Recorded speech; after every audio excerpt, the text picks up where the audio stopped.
क्या ईरान के राष्ट्रपति की मौत लेजर हमले की वजह से हुई है? क्या रईसी के हेलीकॉप्टर पर अंतरिक्ष से लेजर हमला हुआ था? ईरान के राष्ट्रपति इब्राहिम रईसी की 19 मई को हेलीकॉप्टर हादसे में मौत हो गई और ये हादसा ऐसे समय पर हुआ जब ईरान और इजराइल के बीच तनाव बढ़ा हुआ है और यही वजह है कि हादसे के पीछे कथित तौर पर इजराइल का हाथ बताया जा रहा है। ईरान के लोगों का मानना है कि हादसे के पीछे इजराइल की खुफिया एजेंसी मोसाद का हाथ है, लेकिन मोसाद के अधिकारियों ने नाम न बताने की शर्त पर यह कहा है कि इस हमले में मोसाद का कोई हाथ ही नहीं है।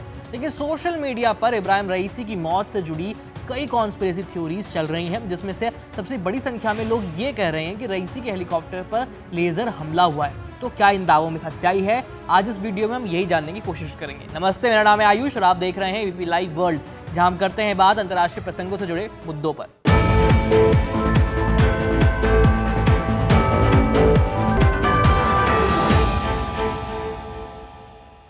सोशल मीडिया पर हादसे के पीछे इजराइल का हाथ होने की अटकलें लगने लगी हैं। इजरायली खुफिया एजेंसी मोसाद हादसे के बाद से एक्सपर्ट ट्रेंड भी कर रहा है।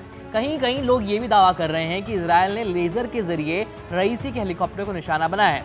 रईसी के हेलीकॉप्टर क्रैश में इजराइल के हाथ होने से जुड़ी तमाम ऐसी थ्योरी सामने आई हैं जिन्हें सुनकर खुद इजरायली भी अपना सिर पीट लें।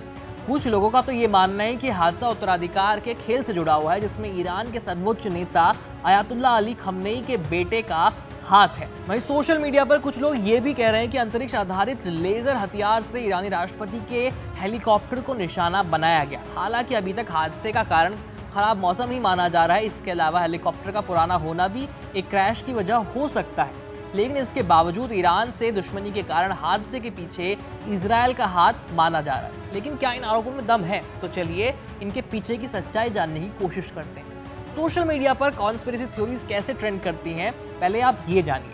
दरअसल कॉन्स्पिरेसी थ्योरी चलाने वाले लोग अक्सर 2-3 अलग अलग फैक्ट्स को बिना किसी वजह के आपस में जोड़कर एक नया ही कॉन्सेप्ट बना देते हैं और फिर बड़ी संख्या में लोग उसको शेयर करने लगते हैं, जिससे मुख्य धारा के लोग भी कई बार उनके झांसे में आ जाते हैं।